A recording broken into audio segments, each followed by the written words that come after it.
اللهم صل على سيدنا محمد وعلى آل سيدنا محمد كما صليت على سيدنا إبراهيم وعلى آل سيدنا إبراهيم وبارك على سيدنا محمد وعلى آل سيدنا محمد كما باركت على سيدنا إبراهيم وعلى آل سيدنا إبراهيم في العالمين إنك حميد مجيد. اللهم لا علم إلا ما علمتنا إنك أنت الحكيم العليم. اللهم علمنا ما ينفعنا وانفعنا بما علمتنا وزدنا علما. اللهم انشر علينا رحمتك وانزر علينا حكمتك يا ذا الجلال والإكرام. وصل اللهم على سيدنا محمد وعلى آله وصحبه وسلم. ولا حول ولا قوة إلا بالله العلي العظيم. ولا حول ولا قوة إلا بالله العلي العظيم. ولا حول ولا قوة إلا بالله العلي العظيم. Inshallah, we're going to actually this section that you just received is that's to the end of this class. So we're almost done.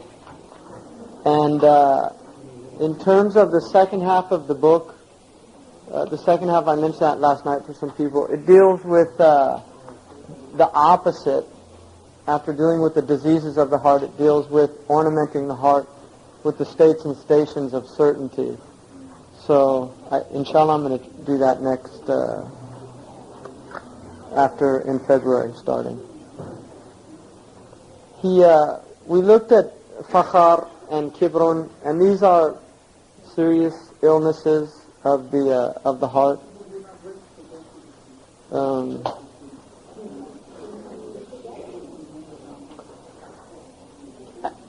One of the things that has been pointed out is the idea of the mean, what's called al-wasita in Arabic.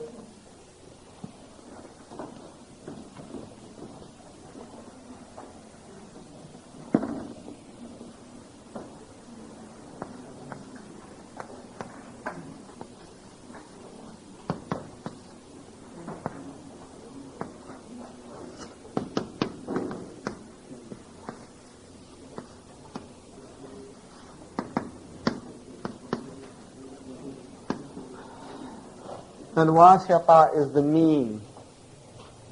And one of the things, the dangers of virtues is that virtues are means between extremes, with the exception of justice, which is the opposite of injustice. So it has an opposite, but it doesn't have extremes. Now, the next disease that he talks about is a disease that is an extreme, and the virtue is humility. Ziyada leads to arrogance, and naqs, deficiency, leads to a state of abasement or humiliation, which is not a virtue in Islam. Some might argue actually in Christianity that it is a type of virtue, but in Islam it's definitely not a virtue. So he calls it a dhul, and in the Quran Allah subhanahu wa ta'ala says that ضُرِبَتْ عَلَيْهِمْ الذِّلَّةُ وَالْمَسْكَنَةُ. Dhillah was actually part of an affliction given to Bani Israel for their disobedience. So it's actually the result of disobedience often that Allah afflicts the people with this abasement. For being arrogant, He abases them. Right? So, the sun never sets on the British Empire, and then it sets. And then the British Empire, the lion of Great Britain, becomes the tail of America. Right? So that's a humiliation for the Anglo-Saxons of Britain, who've always seen the Americans as the colonies. Right? I mean, these are like the low people and now those low people are now dictating for them their own foreign policies, etc., etc. So that's what Allah does with people. And it'll come to the Americans as well, just like it comes to everybody else. Their turn is coming as well. It's just a matter of time, and it's already a lot of signs and indications for that. So you can have dhul as a social phenomenon of a people. Many of the Muslim countries are in this status now. You'll find Muslims, unfortunately, who will do unbelievable things, just lie, cheat, steal to get a visa to a European country or America. inside their countries, they'll do things that are, just shocking in terms of their own human dignity, and it all has to do with this lowliness, humiliation, right? So you can have it afflicted with a people. Now, despite that, you can also have a people that are afflicted with great tribulations, and they maintain their human dignity, which is a whole other thing. So, al-mu'minu la yudhillu nafsa. The mu'min never humiliates himself. He never abases himself. It's a hadith. Al-mu'minu la yudhillu nafsahu. He does not abase himself. So when we talk about humility, it's not humiliation. You don't humiliate yourself. You humble yourself. And so he says, أَذُلَّ وَضَاعَةَ. Ba'a is to be low. And the Prophet ﷺ said, nothing raises itself إِلَّا وَضَعَهُ Allah, except Allah will abase it. That's the sunnah of Allah in His creation. If you raise yourself, Allah will abase you. And so that's really important. Because these are wisdoms, And now, with Allah, you should have dhul. With Allah, you should be dhalil, but not with His creation. So before Allah, you should be dhul. You should have a sense of dhul, wal hawan, wal ba'a, before Allah subhanahu wa ta'ala. And that's why Sidi Abdul Qadir al-Jilani said he saw all of the doors to Allah, and they were all crowded except for one, al-dhul wa tawadu', the door of humility and humbleness. And so he said to people, halumma ila rabbikum, come, you want to get to your Lord, this is the door, because nobody's there. So it's hard on the nafs. And so he warns just not to do that. And then he says, وَكْبُرْ عَلَى الْغَنِيِّ الْمُسْتَكْبِرِ. Not only that, be proud in front of a rich, arrogant person. Right? Somebody said, there's the noble things of this world are a ghani mutawadi', right? A rich man who's humble. That's a nobility. And a Sunni sharif. A sharif who's a Sunni is that's one of the noble things. There's other ones that they mention, but al-ghani al-mustakbir is the norm. Rich people, inna al-insana la yatgha ar-ra'ahu istaghna. Haven't you seen how the man, when he becomes wealthy, independent, he deems himself independent when he becomes rich, and that causes him to transgress. So he transgresses the boundaries of Allah because he has wealth. And that's why, like Nimrud, because Allah gave him dominion in the earth, he thought he was God, or he argued with Ibrahim. And this is what wealthy people do. Right? They think because they have wealth, it gives them the right to have an opinion about everything, to be an expert on everything, to etc. etc. It's a serious. So he said, التكبر في وجه المتكبر صدقة. It's a hadith, and in riwayah ibadah. The second person is ibadah. The next disease is karahatu dham. Dham is blame. Insan, it means to blame him. Adhummuhu. Dham is to blame. The nature of the human being is he does not like to be blamed. That is part of our nature. It's inherent in the human being. We don't like to be blamed. We teach it to our children early on. We praise them for things and we blame them for other things, and they start seeing that the praise is nice because it goes with it. Smiles, gifts, love, hugs, whatever. And the blame is painful, because usually it goes with that frowns, anger, raised voices, sometimes physical abuse, these type things. So we teach early on children about praise and blame, and they learn very quickly to want praise and to dislike blame. The problem is that it becomes a disease, karahiyatu dham. Because there's a lot to be learned, first of all, in them, but also some other things which he's going to clarify here. He says, karahatu dhammi banan ma'lufu. It's a well-known disease. وَنَذْرُ الْعِبَادِ وَالْوُقُوفُ مَعَهُمْ حِجَابٌ عَنْ مَقَامِ الْإِحْسَانِ. So what he's saying is, displeasure with blame is a well-known disease of the heart. Concern with creation's opinions and desiring their praise and displeasure at their criticism becomes a barrier between you and the station of ihsan.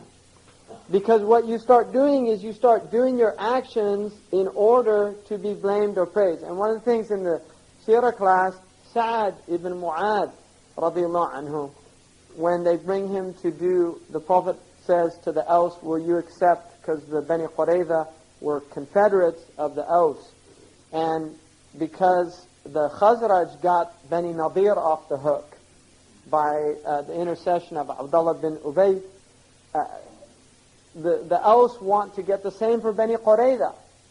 So the Prophet ﷺ, Bani Qurayza was actually much worse what they did than Bani Nadir, right? I mean, it's all relative, but the fact that they were joining the army. Bani Nadir were attempting to assassinate the Prophet, which is actually worse, in the big picture of things. But the point is that Sa'ad ibn Mu'adh said a really important thing. When he came out, they were telling him, please, have the Prophet forgive him, just like the Bani Nadir got off. And he said, I have reached a point where in my mawqif, I have no fear for the la akhafu lawmata la'im. I'm not worried. He was about to die. He said, I'm not in a position to be worried about what people are going to say. See, because what else was worried about was, what are people going to say? These are our confederates, and if they all get killed, they'll say the Khazraj got their confederates off, but the Aus didn't get their confederates off. You see? So they were thinking about what people are going to say. Sa'ad ibn Mu'adh said, I'm not worried about, I'm about to meet my Lord. I'm not concerned about what people are going to say. So he said, Al-ana, now, وَجَدْتُ نَفْسِي فِي مَقَامٍ لَا أَخَافُ فِيهِ لَوْمَةَ اللَّائِمِ. I found myself in a place which is right before death. I'm not worried about what people are going to say. The point of that is, the reality of it is, you are in that moment at every instant of your life. Death it's just a veil to think that that's tul al-amal, which is another disease.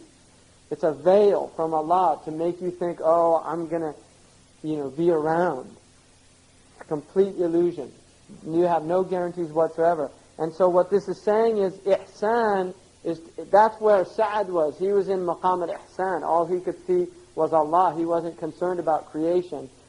And that's the point with this karahiyat them. You start worrying about what other people are going to think, and that will often prevent you from doing the right thing, because very often the right thing is what everybody else is going to be against. And that's the nature of the world. So taking the right position often means taking the position that you will be blamed for by others for doing it. And very often courageous stances, they become known later on, right? I mean, for instance, Geronimo is a good example. Geronimo was this evil, horrific barbarian when he was fighting against the U.S. cavalry. Now he's seen as a hero by both the whites and the Native Americans, as this great freedom fighter fighting for his land. At that time, even his own people betrayed him. So he was taking a position at that time when even his own people were against it, because they'd already mostly had surrendered. He kept fighting till he was finally betrayed by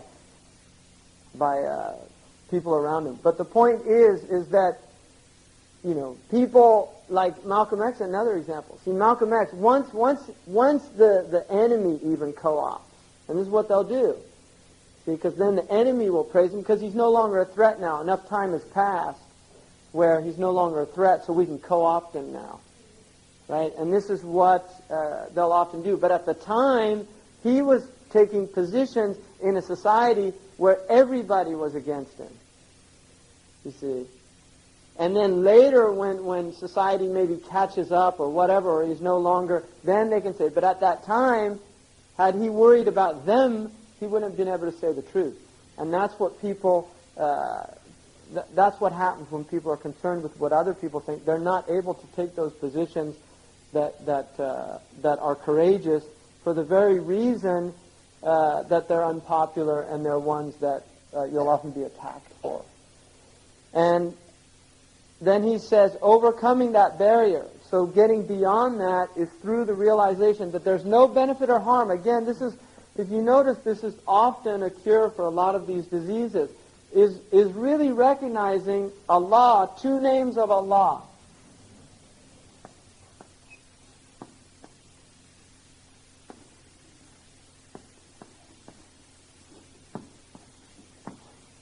These are two names of Allah, An-Nafi' wa Dar.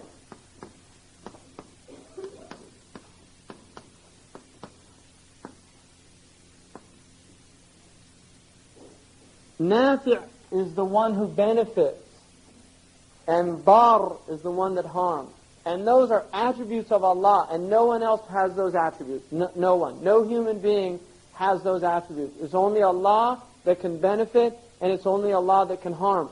So if you're worried about what people think, and it's preventing you from doing what you should do for the sake of Allah, then you're not seeing reality. You're deluded. You're in a delusional state, and you're seeing things in a way that's it's not conducive to your iman, but it's also it's simply not it's not in accordance with reality. It really isn't.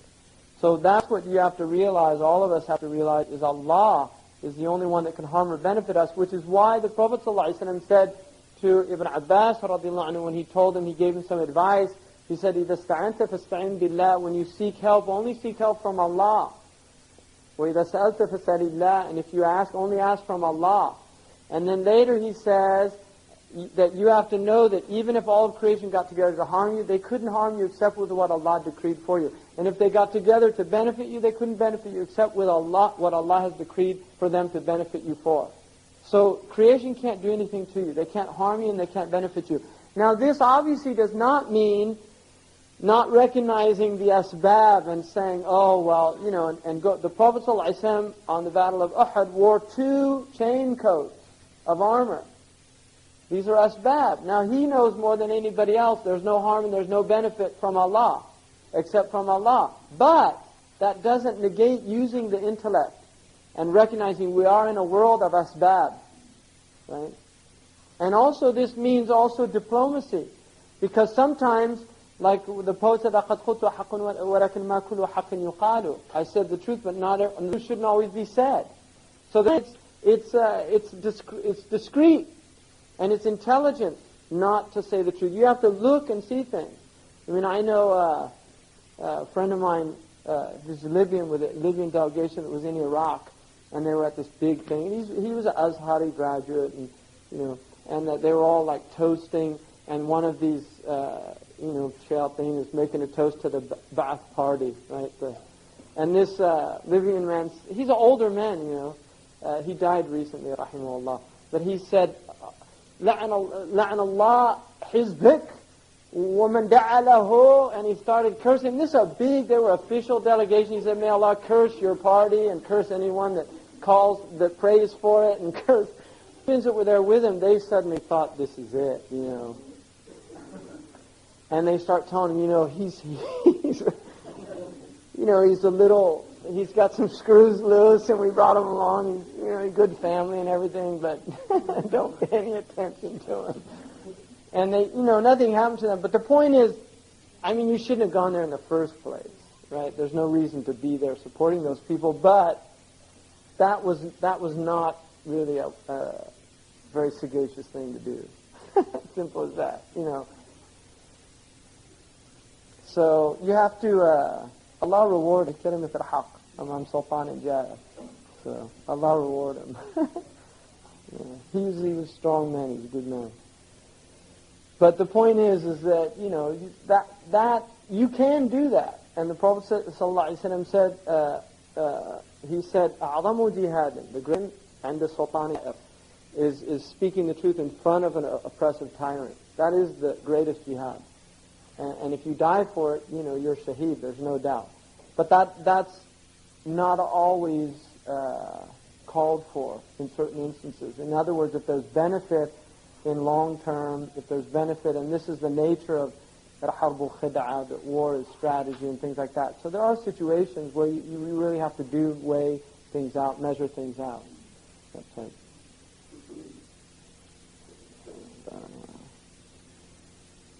And then he says, ثم الحرام منه ما جر إلى محرم كما الغزالي فصل, or الغزالي.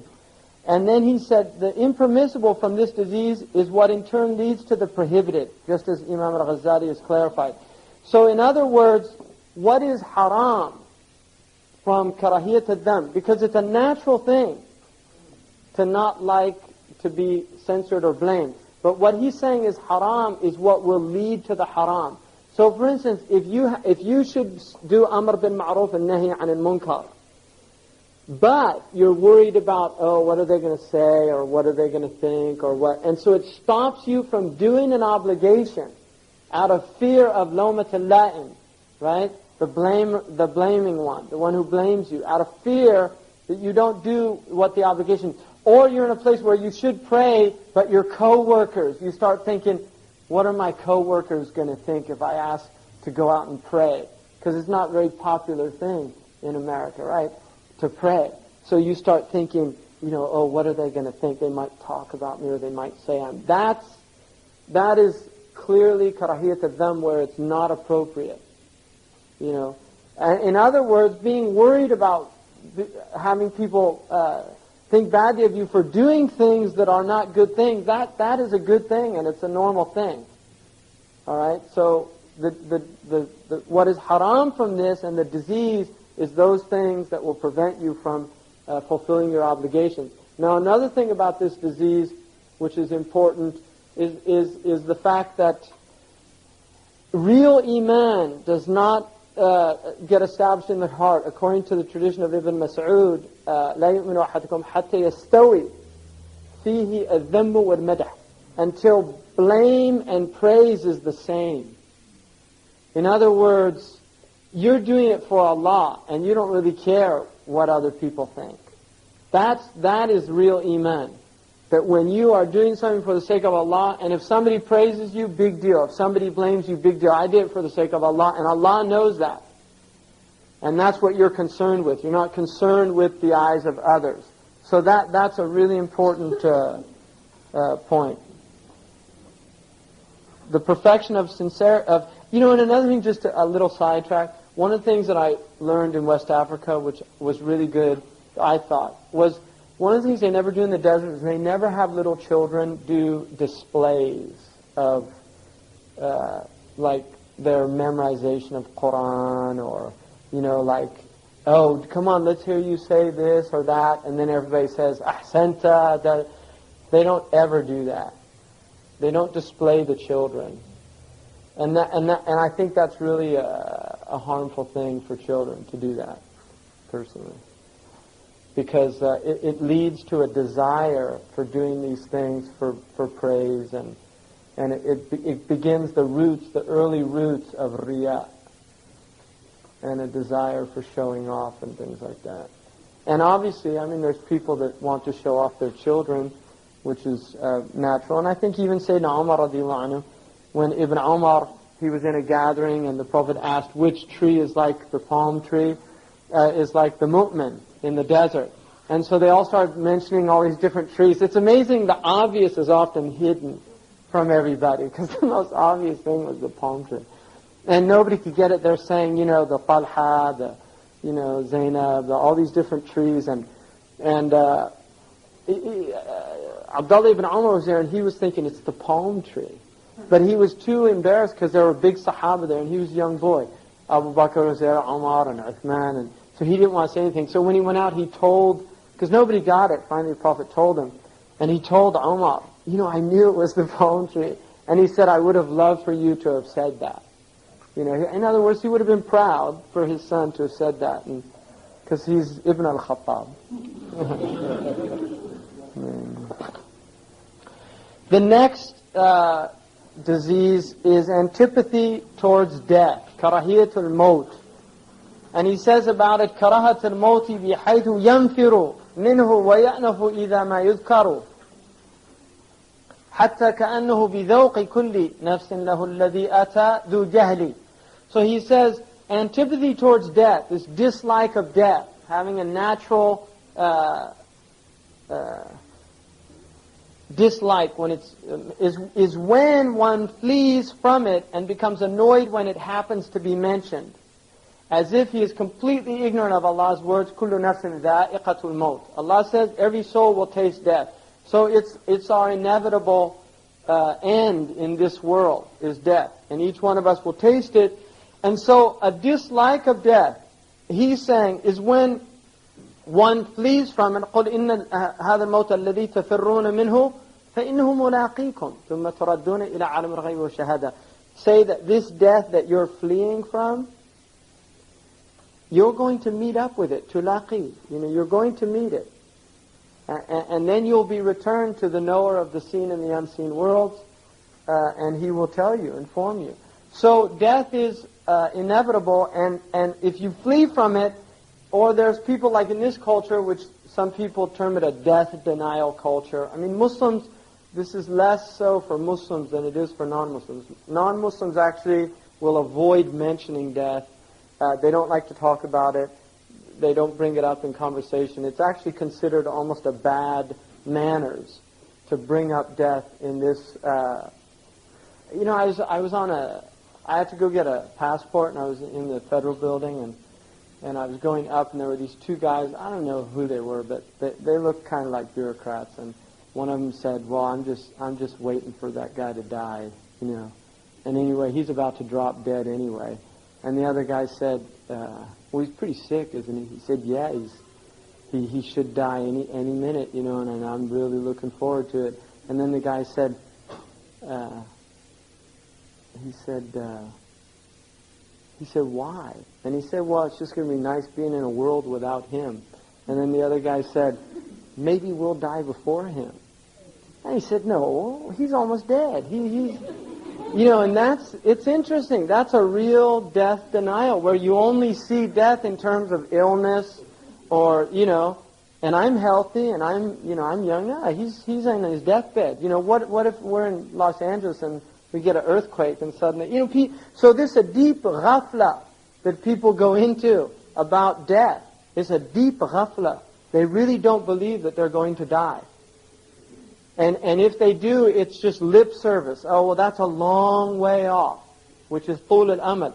So karahiyat al-maut is when you hear death and it literally bothers you.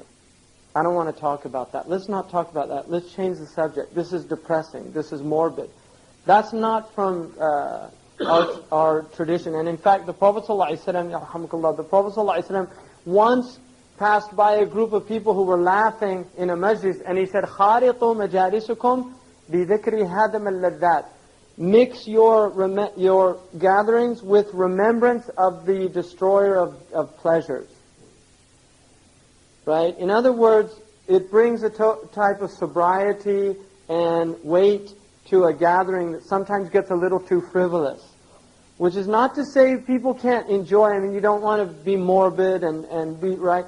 But the point is that people can get together, and that's all they do. It's just a frivolous gathering where there's no substance and there's no tadhkir. And that's what the Prophet ﷺ was warning us about, of being in majalis al-ghafla. Because the Prophet ﷺ said that there's no hour in this life that you will regret except one that you spent without remembering Allah in the akhirah. There's no hour in the dunya. And he also said in another one that anyone who sits in a gathering and then gets up from that gathering and has not remembered Allah, it's as if he got up from a dead carcass. Right? It's just carrion. It's jifa. So it's important, that as humans, we were created to worship Allah. And as humans, we're inclined to uns, intimacy, to gatherings and things like that.